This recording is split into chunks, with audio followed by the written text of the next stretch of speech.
gracias, muchachos. Y quería presentarles a Alejandra. Alejandra es una neuroeducadora, bloguera. Fuertes palmas para ella, por favor. La verdad que estoy muy contento de tocar este tema porque creo que también debemos empezar a preocuparnos desde qué edad quizás nosotros debemos tratar de ponerles ese bichito de la educación financiera a nuestros niños o de la alfabetización financiera, económica. Y también otra pregunta que de inmediato te hago, ¿sí tiene un impacto en nuestros niños cuando ya son adolescentes o jóvenes con respecto a su cultura financiera y quizás pensar más en emprender, pensar más en utilizar herramientas financieras que hoy en día con la tecnología en verdad que están al alcance de todos, ¿no? Hola, buenas tardes, Omar. Muchas gracias por la invitación. Y en efecto, sí, esa pregunta que tú me haces es bastante importante, sobre todo aquellos que estamos dedicados pues, a educación, a primera infancia, el tema de alfabetización, muchas veces también lo dejamos que solo es en el aspecto comunicacional o en el aspecto de matemáticas, o nos centramos en que nuestros hijos tienen que aprender, como también lo mencionaba, ciencia, etcétera, pero dejamos de lado el tema de la economía, de la cultura financiera, que al día de hoy podemos ver que muchos adultos tenemos problemas, y me incluyo, en no saber cómo administrar nuestras propias finanzas, ¿no? Pero como siempre lo explico en diversos talleres que doy a las familias, a docentes, el cerebrito de un niño está en total predisposición del aprendizaje.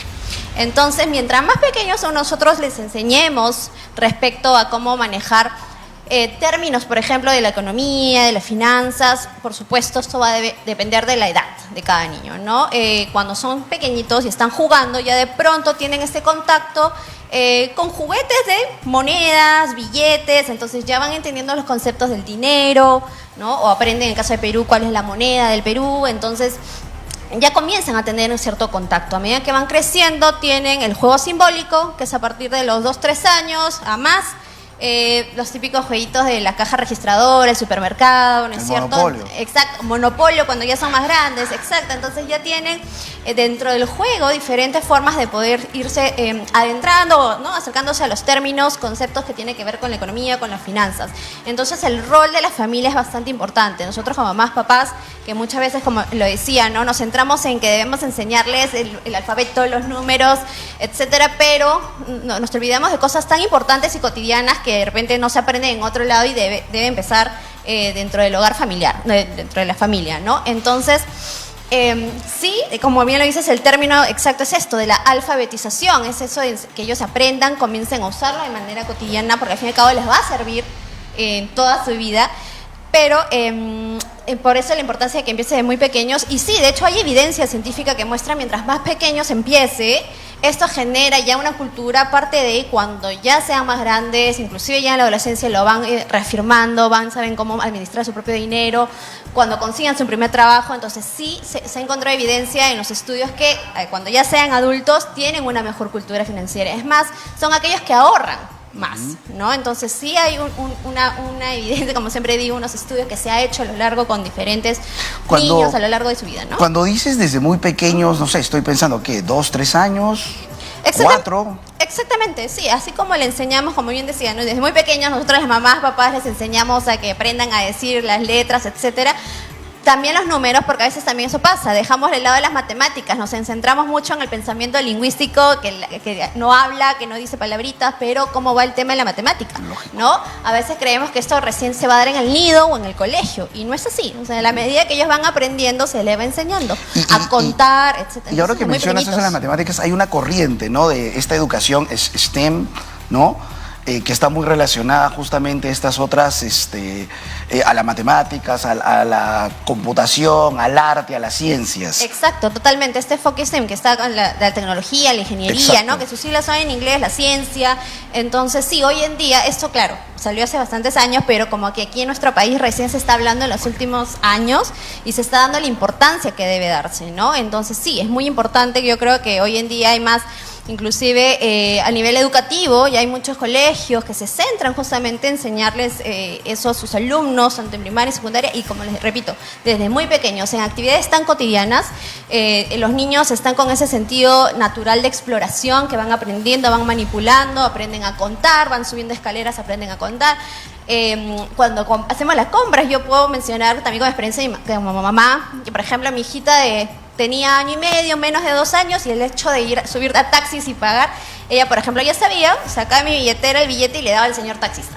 Entonces sabía que ya finalizando el viaje había que hacer un pago al señor porque nos había trasladado. Claro. Y era una niña de año y medio o año 10 meses. Entonces, lo que pasa es que cuando son así de chiquititos, a nivel cerebral está en funcionamiento esto lo que se le llama en neurociencias las neuronas espejo. Entonces van copiando lo que los adultos hacemos. Cuando vamos al supermercado y pasamos los productos, ya nos están mirando que, bien, ahora viene el momento del pago. Están atentos a que si usas la tarjeta de crédito, o una tarjeta, o el dinero, el cash, ¿no? Entonces, o muchos tienen acceso a juegos y se dan cuenta que hay que pagar. Exacto, y ha pasado, no, me ha pasado que quieren la tarjeta de crédito, ¿no? Totalmente, sí. Y a mí también, con mi hijo de 5 años, que de pronto, claro, ya llegan a las aplicaciones, a la tablet, al celular, y necesitan comprar algo extra para seguir jugando, y no, mamá, hay que comprar, ¿no? Ya tienen esos términos. Por eso, como te decía, ¿no? Lo importante es que ya manejen esos términos. Hay que comprar, hay que pagar, ¿no? ¿Cuánto cuesta? ¿No? Y de pronto que ya, nosotros como papás nos toca también explicarles, ¿no? Que ya de repente quieren juegos todos los días. No. Exacto, ¿no? Explicarles, hijito, no, esto cuesta muy caro, ¿no? O sea, explicar. Entonces ellos van entendiendo esos conceptos desde muy chiquito. Ya entienden, por ejemplo, que para tener dinero hay que trabajar, hay que realizar diferentes actividades, ¿no es cierto? Entonces, por eso es importante que desde pequeñitos, no esperar que lleguen a la primaria, que tengan los cursos de matemática, de aritmética en secundaria, no, claro, esa es la parte donde a nivel cerebro justamente están ya en la fase más abstracta, pueden ser capaces de realizar diferentes operaciones matemáticas, pero todo tiene un origen desde pequeñitos. Entonces la idea es trabajar desde ahí, ¿no? Y ahora que lo has mencionado, se me viene una pregunta.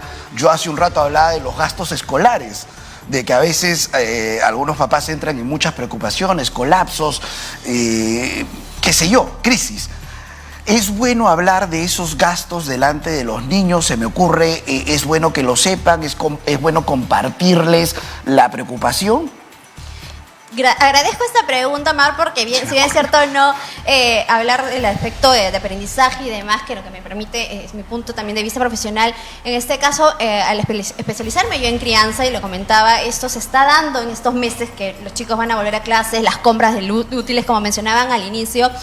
Pero sí es importante que cuando tenemos esto, y pasa en las crisis, ver cómo pagar, de pronto los montos tan altos, lo manejemos a nivel adultos, sin que los niños, sobre todo si son tan pequeños, inclusive desde adolescentes, ¿no?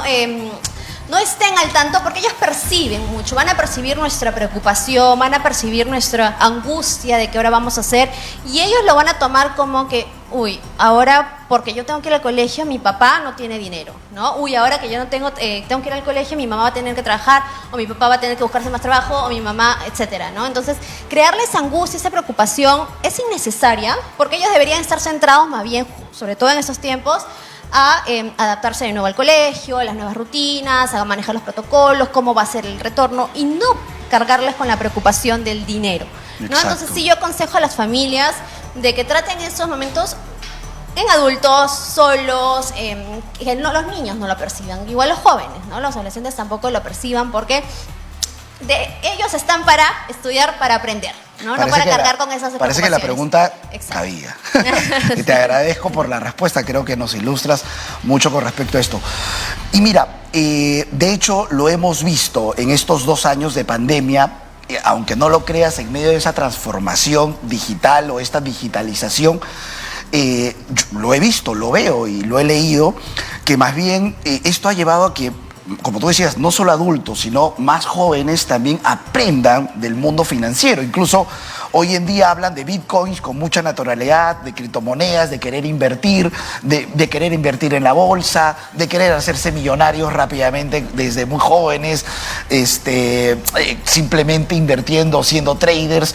Y creo que ha sido bueno, ¿no? Porque incluso yo digo, ¿no? El año pasado, que también de alguna manera vivimos estos momentos de incertidumbre, hemos aprendido muchos, todos de finanzas, de tasas, de retorno, de otros instrumentos financieros.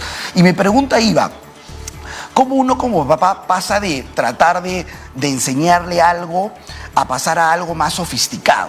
Porque a veces uno lo mide, o quizás yo puedo ser un papá muy exigente y trato, pues, desde qué edad puedo entrar ya a cosas más sofisticadas del día a día. Exacto, sí, tienes razón. De hecho, en esos 2 años hemos visto, bueno, todos hemos desarrollado diferentes habilidades, hemos buscado otras formas de cómo ocupar nuestro tiempo y de hecho sí, los adolescentes, esta población que ya saben más que uno el tema de bitcoins y demás por el alcance de la información. Pero sí, si ya quieren llevarlo a algo más formal, porque les gusta, porque se interesa, inclusive gente muy joven que ha empezado emprendimientos, ¿no? Y de eso, en redes sociales, etcétera. Claro, nuestra labor en todo caso, como papás, mamás, apoyarlos, ayudarlos y encontrar su camino. Si necesitan una especie de asesoría, pero talleres, ¿desde qué edad pudiéramos entrar algo más si vemos que hay interés? Claro, yo creo que ya en los últimos años de la secundaria, por ejemplo, ¿no? Cuando ya inclusive ya, como les explicaba hace un momento, tienen ese ya un poco más de desarrollo de pensamiento más abstracto a nivel matemática, financiera, y si le gusta, lo seguirá. Incluso puede ser para decidir estudiar una carrera relativa a eso, ¿no? Entonces, es apoyarlos y de pronto en el camino se va dando cuenta. Antes no, porque todavía están recién este desarrollo de proceso de pensamiento un poco más preoperatorio, ¿no? Pero sí al finalizar los 15, 16 años, inclusive en algunos colegios se dan programas como Junior Achievement o que tratan de que ellos hagan sus propios emprendimientos. Entonces ellos ya salen con cierto conocimiento en ello, ¿no? Ya dependerá si quieren profundizar y encontrar de repente quien nos asesore, ¿no? Porque de repente como papás, mamás no tenemos ese fondo. Interesante lo que mencionas, ¿no? Que también tal vez debemos ver un colegio si vemos ese interés que de alguna manera tenga estos programas que mencionas, ¿no? De verdad, muchas gracias, te agradezco, Alejandra, tu presencia aquí. Creo que nos dejas bastantes consejos y tips de cómo llevar e interesarnos, importarnos por este tema que creo que también finalmente, como dices tú, va a tener impacto en la cultura financiera de nuestros niños.